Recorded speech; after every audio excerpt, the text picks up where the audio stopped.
ভাবে দান করতে আরম্ভ করে দিয়েছে বাবারে। কেউ অর্ধেক রাখে আর কেউ অর্ধেক আমার নবীর দরবারে দিয়ে দেয়। কেউ 3 ভাগের মধ্যে 1 ভাগ রাখে, 3 ভাগ নবীর দরবারে দিয়ে দেয়। কিন্তু আমার দয়ার নবীর সাহাবী হযরত আবু বকর সিদ্দিক রাদিয়াল্লাহু তাআলা আনহু, উনি বাবা বাড়িতে যা কিছু ছিল সব কিছু আমার দয়ার নবীর মহব্বতে নবীর পায়ের কাছে নিয়ে এসে দিয়ে দিল। জোরে বলেন সুবহানাল্লাহ। এ বাবারা, আমার মা জননী গো,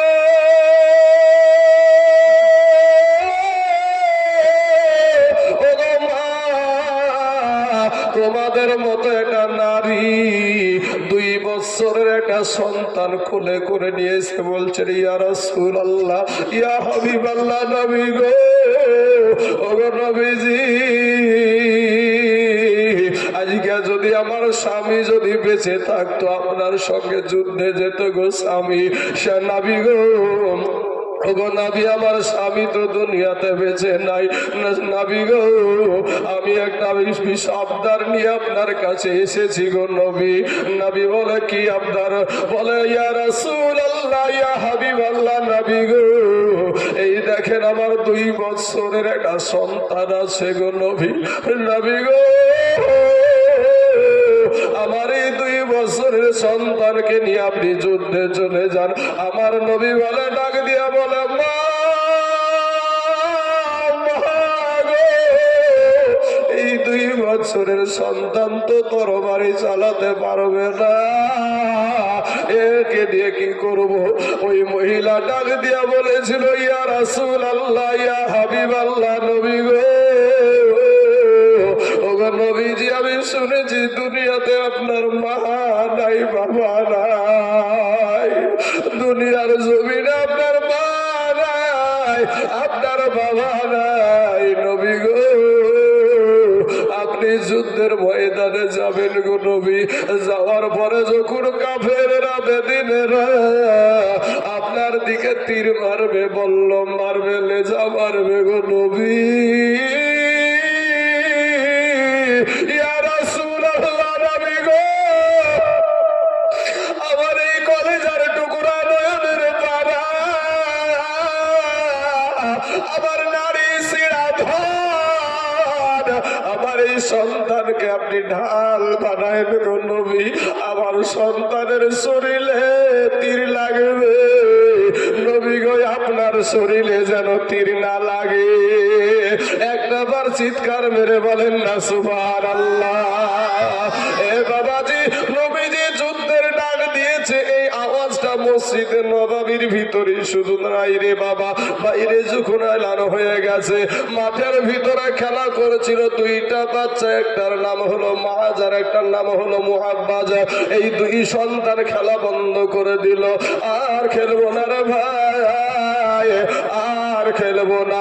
2টা ছোট ছোট ছোট ছোট 2টা সন্তান বাবা, এই 2 সন্তান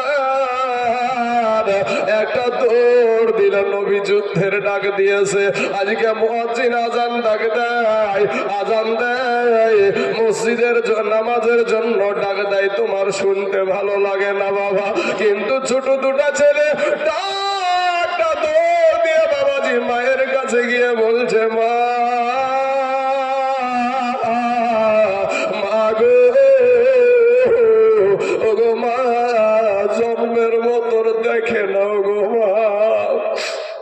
মা গো, জন্মের মতো দেখা নাও ও মা, আর আমাদেরকে তুমি দেখতে পাবা না, আর বেটা বলে ডাকতে পারবা না, আমার মা বলে ডাকতে পারবো না। বলে কেন রে বেটা, কি হয়েছে রে বেটা? বলে মা গো, আমার দয়ার নবী, মায়ার নবী, এতিম নবী যুদ্ধের জন্য ডাক দিয়েছে গো নবী। মা গো, ও মা, শুনেছি ওই মক্কার জমিনে, ওই মক্কার জমিনে কাফের বেদিন আবু জাহিল আমার নবীকে জানি কত কষ্ট দিয়েছে, আমার নবীকে গালি দিয়েছে। মাগো, শুনলাম ওই কাফের আবু জেহেল নাকি এই যুদ্ধে আসছে, এই যুদ্ধের নেতৃত্ব নাকি আবু জেহেল দিবে। মা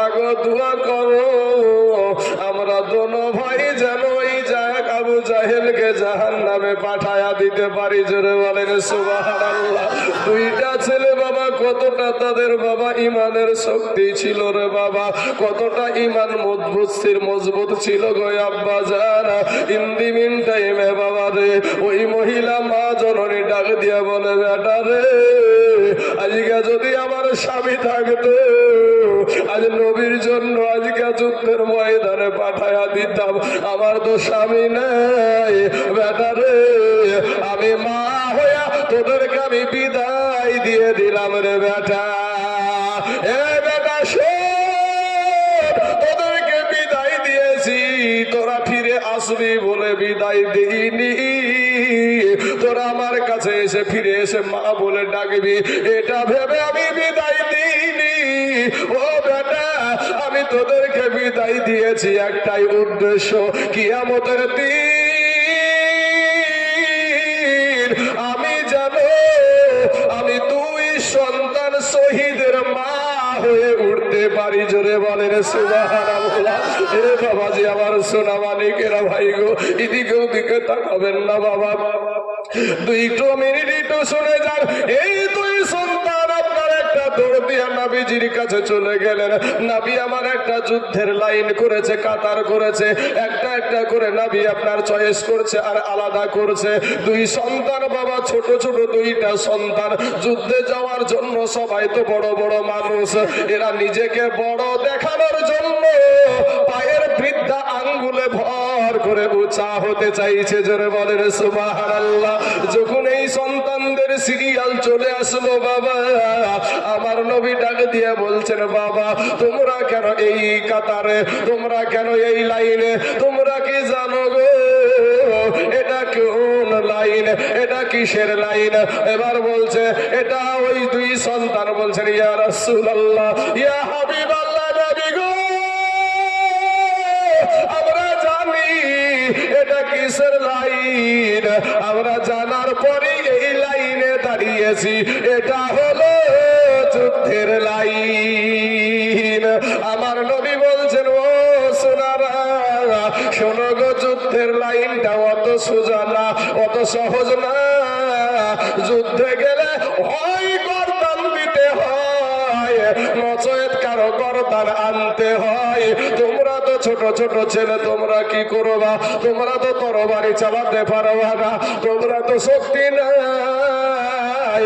দুই সন্তান চোখের পানি ছেড়ে দিয়া বলছেন, ইয়া রাসূলুল্লাহ, ইয়া হাবিবাল্লাহ, নবী গো, ও নবীজি আমাদের মা জননীর কাছে বিদায় নিয়ে এসেছি গো নবী, ফিরায়া দিয়েন না, ফিরায়া দিয়েন না। বলে বাবা তোমাদের বাবা কি নাই? বলে আমাদের বাবা নাই। বলে বাবা রে তোমাদেরকে যাও আমি ফিরিয়ে দিলাম, কারণ হলো মা বাপের খিজমত করা যুদ্ধে যাওয়ার মতো সওয়াব, জোরে বলেন সুবহানাল্লাহ। ছোট বাচ্চা দুটো বলছে, ইয়া রাসূলুল্লাহ, ইয়া হাবিবাল্লাহ, নবী গো আমরা তো ফিরে যাবার জন্য আসি নাই, ও গো নবীজি আমাদেরকে মা খুশি মনে বিদায় দিয়েছে, আপনি ফিরায়া দিয়েন না। আমার নবী বললেন, শোনো তোমরা দুই ভাইয়ের মধ্যে বড় ভাইকে অর্ডার দেওয়া হলো, ছোট ভাইটাকে অর্ডার দিলাম না, সে এত একেবারেই ছোট।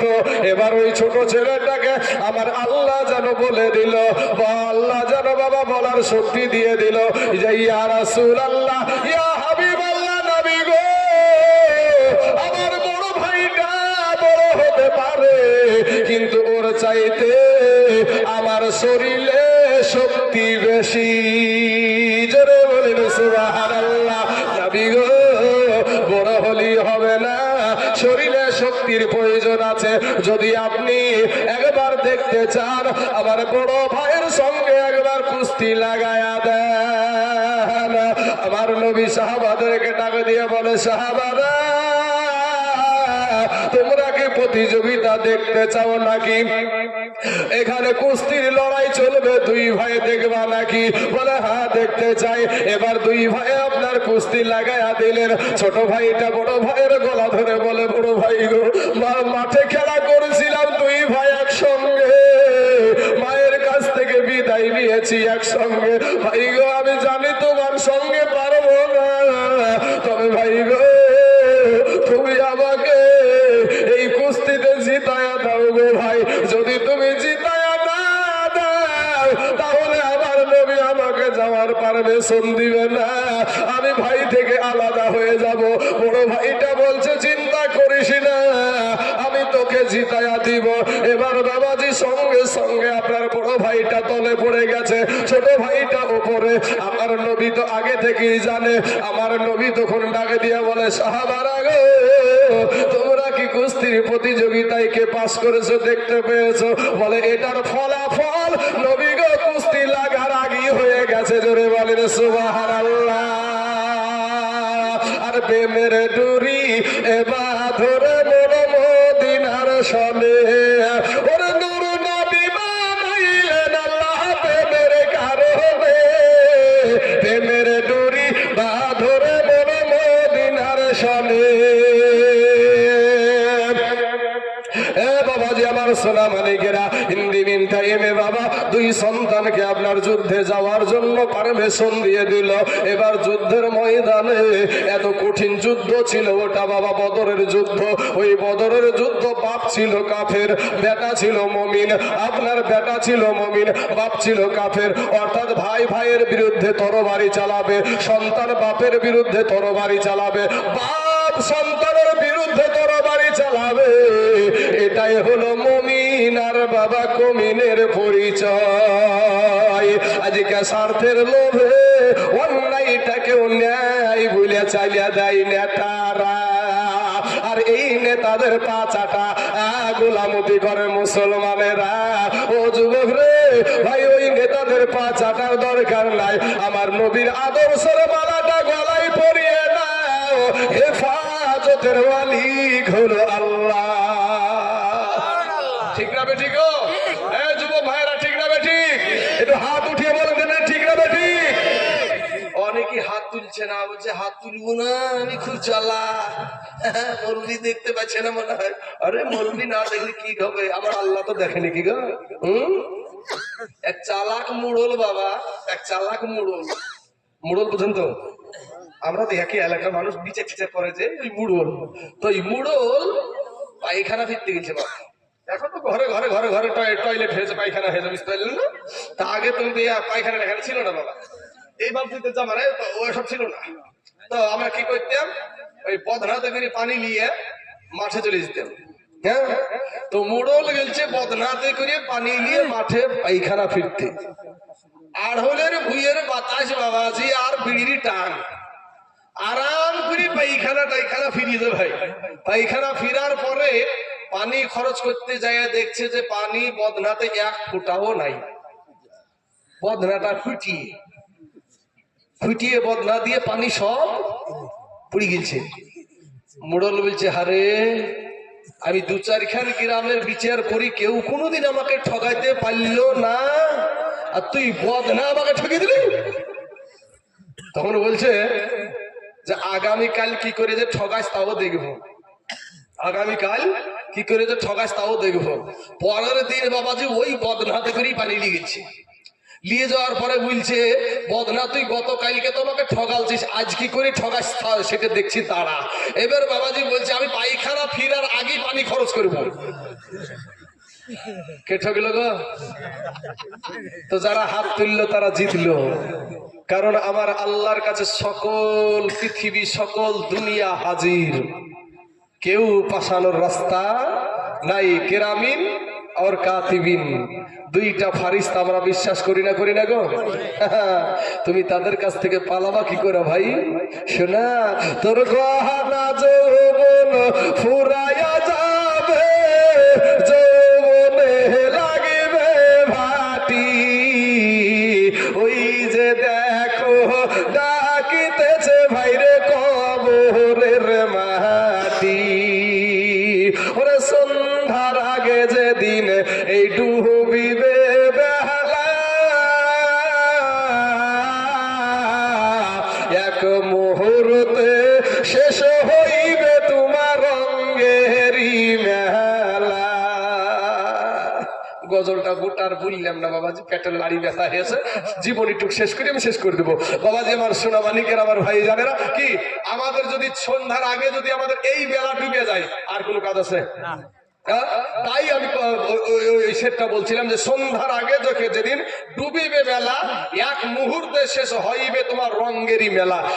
যারা রং ঢং করিয়া বেড়াচ্ছিল রাস্তার ভিতরে,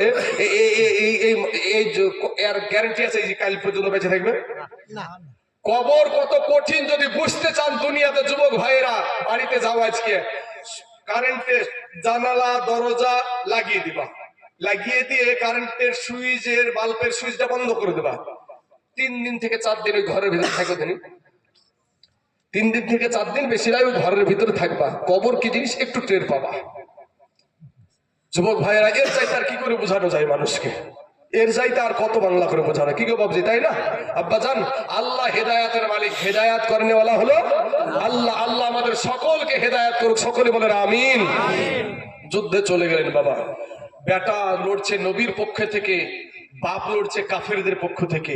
তাহলে বলেন, আমাদের এই সমাজে যদি বাপের বিরুদ্ধে তরবারি ধরতে হয় আমাকে, তাহলে কতটা ঈমান মজবুত থাকা দরকার আছে? হ্যাঁ, কতটা ঈমান মজবুত থাকা দরকার আছে? বাবাজি আমার সোনা মানিকেরা, যুদ্ধ শুরু হয়ে গেল। ইন দি মিন টাইমে ওই মুআজ আর মুআব্বাস বাবা, 2 সন্তান বাবা রে, একটা আল্লাহর নবীর সাহাবীর পাশে গিয়ে দাঁড়িয়েছে। আল্লাহর নবীর সাহাবীকে ডাক দিয়ে বলে, চাচা চাচা গো, একটা বার দেখায়া দেন, এখানে সব চাইতে বড় কাফের, সব চাইতে বড় নেতা, বড় মস্তান আবু জেহেল কুন্ডা। বলে বাবা তোদের কাজ কি তার সাথে? বলে আমি শুনেছি আমার দয়ার নবীকে মদিনার মক্কার জমিনে সে রাস্তার ভিতরে গর্ত খুঁড়েছিল আমার নবীকে শেষ করে দেওয়ার জন্য। আমার নবীকে পাথর মেরেছে, আমার নবীকে রক্তাক্ত করে দিয়েছে। তাই ফের ময়দানে আমার নবী বেহুশ, কাফের বেদিন আবু জাহিল তাই ফের যুবকদেরকে লেলিয়ে দিয়েছিল। এটা পাগল বলে জোরে বলেন নাউজুবিল্লাহ। আমার নবী পাগল ছিল না গো, আমার নবী ছিল আমার আল্লাহর বন্ধু। এ মুসলমান, ওই কাফেরেরা বেদিনের ছেলেরা আমার নবীকে পাথর মেরে রক্তাক্ত করে দিয়েছিল, শরীর খানা রক্তে লাল হয়ে গিয়েছিল। আমার মা হারা বাবা হারা নবী আমার জমিনে পড়ে গিয়েছিল বাবা। আমার নবীকে কাফেরের ছেলেরা যুবকেরা আপনার জোর করে আপনার জামা ধরে নবীজির গলার ধরে ধরে আপনার টেনে উঠায়া জোর করে ধাক্কা মেরে হাঁটাই আছে, তারপরে আবার পাথর মেরেছে। আমার নবী আমার জমিনে পড়ে গেছে গো। এরপরে বাবাজি দ্বিতীয়বার যখন জমিনে পড়ে গেছে, দ্বিতীয়বার আবার আপনার উঠায়া আমার নবীকে ধাক্কা মেরে হাঁটায়। আমার নবীজি হাঁটতে পারে না, আমার নবীজিকে পাথর মেরে আমার জমিনে ফেলায়া দিয়েছে। নবী আমার বেহুশ হয়ে গেছে। সে জিবরাইল বলে, আল্লাহর নবী, ইয়া রাসূলুল্লাহ, ইয়া হাবিবাল্লাহ, নবী গো, একটা বার শুধু অর্ডার দেন গো নবী, এই কাফেরদের গোষ্ঠীকে একেবারে নিঃশ্বাস করে দিব। আমার নবী, আপনার নবী এত দয়ালু, এত আদর্শবান বাবা। আমার নবী বলে, জিবরাইল রে, আমি ধ্বংস করতে আসি নাই, আমি যদি ওদেরকে ধ্বংস করে দাও, আমি নবী কাকে কালেমার দাওয়াত দিও? বলে ওরা আমাকে চিনে না। এবার নবী গিয়ে ওই 2 বাচ্চা বলছে আমার নবীকে তাইফের ময়দানে রক্তাক্ত করেছে ওই কাফের বেদিন আবু জাহিলকে আমি দুনিয়াতে বাঁচতে দেব না। আপনার ওই আল্লাহর নবীর সেই সাহাবী বলছে, আরে এই 2টা বাচ্চার ভিতরে এত নবীর প্রতি প্রেম, এত নবীর প্রতি ভালোবাসা। ওই 2টা বাচ্চাকে বলে, ওই দেখো কাফেরদের মধ্যে সব চাইতে যে মৌচা দেখা যায়, ঘোড়ার উপরে চেপে আছে, ওটাই হলো আবু জেহেল। ছোট ছেলে বাবাজি, কেউ কিছু মনে করেছে না। এই ফাঁক দিয়ে আপনার দৌড়াতে গিয়ে মুহূর্তের মধ্যে আবু জেহেলের কাছে কাছে গিয়া হাজির হয়েছে। ছোট ভাই বড় ভাইকে ইশারা করে, ভাই তুই আগে না আমি আগে, বলে তুই আগে না আমি আগে। এই করতে করতে বলে না না এ করলে হবে না, দুই ভাই একসঙ্গে। দুই ভাই যখন একসঙ্গে চালায়া দিয়েছে রে বাবা খেজুরের ডাল, ওই খেজুরের ডাল দিয়ে বাবাজি আমার আল্লাহ সেদিন বাবাজি তরবারি বানায়া দিয়েছিল। জোরে জোরে বলুন না সুবহানাল্লাহ। এ বাবাজি আবু জেহেল ছিটকে আপনার ঘোড়ার পিঠ থেকে জমিনে বুকের উপরে বসার পরে এমন ভাবে আপনার বুকের ভিতরে গাঁথায়া দিয়েছে। এ বাবা রে, এত বড় কাফের, এত বড় মস্তান, এই মস্তানের বাবা মৌত হচ্ছে। সে বাবাজি কতল হচ্ছে দুইটা ছোট্ট ছোট্ট বাচ্চার হাতে। আবু জেহেলের বেটার নাম হলো ইকরামা। ওই ইকরামা পরে বাবা কালেমা পড়ে মুসলমান হয়েছিল। দেখে তার আব্বাজানকে শেষ করে দিচ্ছে। এ বাবাজি দৌড়ে এসে বাবাজি একটা ছেলের আপনার হাতে আঘাত করে দিল। এক হাত কেটে জমিনে পড়ে গেল। মুসলমানেরা ঘেরাও করে নিল। সাহাবীরা যখন ঘেরাও করে নিয়েছে, ইকরামা তখন পিছনে পালায়া গেছে। ও মুসলমান, আমি আর বলার উদ্দেশ্য হলো এটাই যে মুসলমানদের হাতে তরবারি নাই, মুসলমানদের হাতে প্রশাসন নাই, মুসলমানদের হাতে অস্ত্র নাই, কিন্তু বদরের প্রান্ত খেজুরের ডালকে আমার আল্লাহ তরবারি বানায়া দিয়েছিল। আর আমাদের জন্য রাস্তার পাথরকে আমার আল্লাহ অস্ত্র বানায়া দিবে। জোরে বলেন সুবহানাল্লাহ। সেই আল্লাহর উপরে ভরসা করেন। সামনে মাহে রমজানুল মুবারক। এই ইবাদতটা এমন একটা ইবাদত, এটা লোক দেখানো হয় না ভাই। রোজা রোজা এমন একটা ইবাদত, এটা লোক দেখানো হয় না। নামাজ লোক দেখানো হয়। বিহাইয়ের বাড়িতে গেলছে, বিহাই নামাজি, ই তো নামাজ পড়ে না, তো বলছে বিহাই গো নামাজ পড়বেন না। তখন ও লজ্জা তার কিছু করে, হ্যাঁ ভাই পড়তে হবে গো ভাই। তখন বাবাজি অজু করে ঠিক মতো করলো কি করলো না, নিয়াতের বেলা যাই বুঝছেন উসালিতে সুসালিতে সালাতে জ্বালাতে বিহাইয়ে জ্বালাতে আমিও পারি না, সালাও ছাড়ে না। আল্লাহু আকবার। বুঝতে পারলেন না? লোক দেখানো নামাজ হয় ভাই। হ্যাঁ, লোক দেখানো নামাজ হয়। হজ লোক দেখানো হয়। বহুত টাকার মালিক হজে না গেলে লোকে কি বলবে, চলে গেল হজে, চলে আসলো বাবাজি। হজ লোক দেখানো হয়, কিন্তু রোজা এমন একটা ইবাদত, এটা লোক দেখানো হয় না। ওই যে আপনার সুবহে সাদেক সাহারির টাইমে খাওয়ার পরে সূর্য অস্ত পর্যন্ত একটা পাগলও না খেয়ে থাকবে। একটা পাগলও, কেউ যদি টয়লেটের ভিতরে পায়খানার ভিতরে ঢুকে খাইয়ে লাগবে দেখতে পাবে না। আর যদি তারপরে যদি ঘরের ভিতরে খাই, ফেরেশতাকে এসে মিলবে, থাপ্পড় লাগাবে যে বেটা খাচ্ছিস কেন, লাগাবে না। কিন্তু খায় না, রোজাদারেরা খাবে না, খায় না। কারণ কি? কারণ হলো তাকওয়া। তাকওয়া মানি হলো আল্লাহর ভয়। তাকওয়া মানি আল্লাহর ভয়। বাবাজি আমার সোনামানিকেরা, আমার ভাইজানেরা, আমার আব্বা জানেরা, আমি সামনের দিকে আর বাড়ছি না, এখান থেকে আমার বক্তব্য ইতি করছি। যদি কিছু দেবার আপনাদের ইচ্ছা থাকে তাহলে আমি একটু জিকির করবো। আলা বিযিকিরিল্লাহি তাতমাইন্নুল কুলুব। জিকির করলে বাপ কাল্প পরিষ্কার হয়। জিকির করলে কি পরিষ্কার হয়? কাল্প পরিষ্কার হয়। জিকির হয় একমাত্র আল্লাহর জন্য। কার জন্য? একমাত্র আল্লাহর জন্য। কিন্তু জিকিরের মাঝে মাঝে নাবির শান, উলিয়া উলিয়ার শান চলে। তো বাবা যদি কেউ একটু দিব মনে করেন, 10 টাকা 20 টাকা যদি কারো দেওয়ার মতন ইচ্ছা থাকে যে দোয়া নেব, দোয়ায় শরীক হওয়ার জন্য যদি আপনারা কেউ দিব মনে করেন, দিতে পারেন।